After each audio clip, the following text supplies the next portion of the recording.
ராபினும் சாகுலும் reunion ஆகுறாங்க. அதுக்கப்புறம் அங்கே லைப்ரரியை சுற்றி பார்த்துக்கிட்டு இருக்காங்க. ராபினுக்கு பழைய ஞாபகங்கள்லாம் வருது. அவங்களோட லைப்ரரி எப்படி இருந்ததோ அதே மாதிரியே இதை வந்து ரீக்ரியேட் பண்ணியிருக்காங்க. அது மட்டும் இல்லை, இங்கே ஒரு அவுல் இருக்குது. அந்த அவுல்கிட்ட க்ரோ ஃப்ரூட் அப்படிங்கிற ஒரு பவர் இருக்குது. ஸோ அது மூலயமா இந்த ஜெயின்ஸுக்கு தேவையான நியூஸ் பேப்பர் எல்லாத்தையுமே அது பெருசாக்கிடுது. ஸோ ஜெயின்ஸால் சின்ன நியூஸ் பேப்பர் படிக்க முடியாது. இந்த பவரால் தான் அது நியூஸ் பேப்பரும் பெருசாகிடுது. அதுங்க இந்த நியூஸ் பேப்பர்ஸ் இதெல்லாம் படிக்கிறாங்க. ஸோ இந்த ஜெயின்ஸுக்கு இந்த டெவில் ஃப்ரூட் வந்து ரொம்ப யூஸ்ஃபுல்லாக இருக்குது. வாணியை பார்த்துட்டு இதெல்லாம் சொல்லிக்கிட்டு இருக்கா. அப்படியே இந்த பக்கம் லூஃபியை காட்டுறாங்க. வழக்கம் போல் அவங்களோட சேட்டையை ஆரம்பிச்சிட்டாங்க. ஜெயின்ஸோட சில்ட்ரன்ஸ் எல்லாம் இருப்பாங்க தெரியுமா, அவங்க கூட சேர்ந்து விளையாண்டுட்டு இருக்காங்க. அங்கே ஊஞ்சல் மாதிரி ஒன்று இருக்குது. அதில் லூஃபி என்ன பண்ணுறான், அதை வேகமாக ஆட்டிகிட்டு இருக்கான். இதனால் அங்கே இருக்கிற குழந்தைங்கள்லாம் பயப்படுறாங்க. ஊசாப்பும் அதில் இருக்கான், அவங்க கூட தான். ஊசாப்பும் பயந்துடுறான். ஏன்னா அழுகிற கண்டிஷனுக்கு போயிடுறாங்க. அப்போ நாமி கரெக்டாக அங்கே என்ட்ரி கொடுக்குறா. நாமி வந்தால் என்ன ஆகுன்னு தெரியும். லூஃபிக்கும் ஊசாப்புக்கு 2 கொட்டு மண்டை அப்படியே வீங்கிடுது. கம்முன்னு இருக்க முடியாதா, அவங்களாம் குழந்தைங்கிட்ட இப்படியே விளையாடுவீங்க அப்படின்ட்டு இந்த நாமி வந்து திட்ட ஆரம்பிக்கிறா. அப்படியே இன்னொரு சைல்டு வந்து வந்துக்கிட்டு இருக்கான் ஃபாரஸ்ட் வழியாக. ஸோ இன்னும் இவங்க வந்து இங்கே வந்தது அவனுக்கு தெரியாது.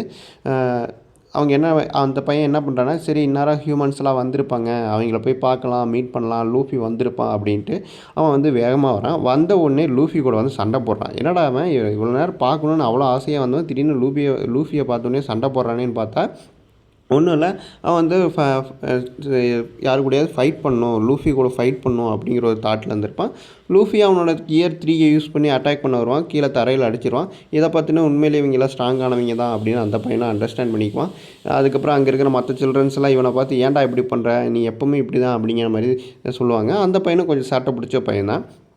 அதுக்கப்புறம் லூஃபி சொல்கிறான், பரவாயில்ல ஜெயின்ஸில் நீயாவது ஒரு கொஞ்சம் தைரியமான வாரியர் மாதிரி நடந்துக்கிறிய, மற்றவங்க தான் ரொம்ப கைண்டாக நடந்துக்கிறாங்க, வாரியர்ஸுங்கிறது நீ தான் ப்ரூஃப் பண்ணுற அப்படிங்கிற மாதிரி சொல்லிகிட்டு இருக்கும்போது அது வேறு யாரும் இல்லை, அங்கே இருக்க சில்ட்ரன்ஸோட டீச்சர் இருக்காங்க தெரியுமா, அவங்க பையன்தான் இந்த பையன். பார்த்தோன்னே சரி எனக்கு இப்போ பசிக்கிற மாதிரி இருக்குது, நம்ம போவோம், நம்ம மற்ற ஃப்ரெண்ட்ஸ் எல்லாம் மீட் பண்ணிவிட்டு அவங்களே சாப்பாடு கூட்டிகிட்டு போவோம் அப்படின்னு லூஃபி முடிவு பண்ணுறான். அவங்களும் லைப்ரரிக்கு போகிறான். எல்லாருக்கிட்டையுமே கேட்குறான், சரி நம்ம சாப்பிட போவோமா அப்படிங்கிற மாதிரி கேட்கும்போது ஆமாம் எனக்கு பசிக்குது அப்படின்னு சொல்கிறாங்க. அப்போ தான் இன்னொரு ஜெயின் சொல்லுது, எனக்கு இன்னொரு ஐடியா இருக்குது அப்படின்ட்டு. இவங்க எல்லாருக்குமே காஸ்டியூமை சேஞ்ச் பண்ணுறாங்க. எல்பாஃப்க்கு ஏற்ற மாதிரி அவங்களுக்கு காஸ்டியூமை சேஞ்ச் பண்ணுறாங்க. எல்லோரையும் அந்த காஸ்டியூமுக்கு மாற்றினோன்னே எல்லாருமே அழகாக இருக்காங்க. அதை பார்த்துட்டு அந்த ஜெயின்ட்டும் ரொம்பவே சந்தோஷப்படுது. என்ன இவங்க இவ்வளோ க்யூட்டாக இருக்காங்களே ஹியூமன்ஸ் அப்படிங்கிற மாதிரி. சரி காஸ்டியூம்லாம் மாற்றினதுக்கப்புறம் யாரெல்லாம் சாப்பிட போகலான்னு பிளான் பண்ணுறாங்களோ அவங்களாம் அந்த கப்பலில் ஏறி போகிறாங்க. மற்றவங்களாம் லைப்ரரியிலே இருக்காங்க. ஊசாப், லூஃபி, அதுக்கப்புறம் ஜிம்பே இவங்களாம் சாப்பிட கிளம்பிட்டாங்க. சரின்ட்டு எல்லோரும் மேலே இருந்து அப்படியே அந்த படகு வந்து அப்படியே காற்றுல மிதக்குது. ஊசாப்பும் லூஃபியும் அதில் அப்படியே வராங்க. நம்ம நினச்சி கூட பார்க்கலாம் நம்ம எல்பாஃப்க்கு வருவோம் அப்படின்னு அவங்க பேசிக்கிட்டே இருக்காங்க. வந்தோடனே இங்கே அவங்களுக்கு ட்ரீட் ரெடி ஆயிடுச்சு. இந்த ட்ரீட்டில் எல்லாருமே ஜெயின்ஸும் அதுக்கப்புறம் நம்ம லூஃபி, ஊசாப் எல்லாமே பார்ட்டிசிபேட் பண்ணுறாங்க. ஸோ எல்லாருமே அவங்களுக்கு பிடிச்ச அளவுக்கு சாப்பிட்டுட்டு இருக்காங்க. அப்படியே பழைய கதைகளும் பேசிக்கிட்டு இருக்காங்க. லூஃபிக்காக வந்து சேர் பண்ணுறாங்க. இந்த மாதிரி எம்பரருக்கு எல்லாருமே வாழ்த்து சொல்லுங்கள், கைடோவை தோக்கடிச்சு எம்பரரான லூஃபிக்கு வாழ்த்து சொல்லுங்கள் அப்படின்னு லூஃபியை வந்து பாராட்டிகிட்டு இருக்காங்க. அதுக்கப்புறம் அங்கே ரொம்ப வயசான ஒரு ஜெயிண்ட் வராப்பில் அவரை மீட் பண்ணுறதுக்காக வராங்க. பார்த்தா அவரோட ஹெல்மெட்டில் ஒரு கத்தி ஒன்று மண்டையில் ஏறி இருக்குது.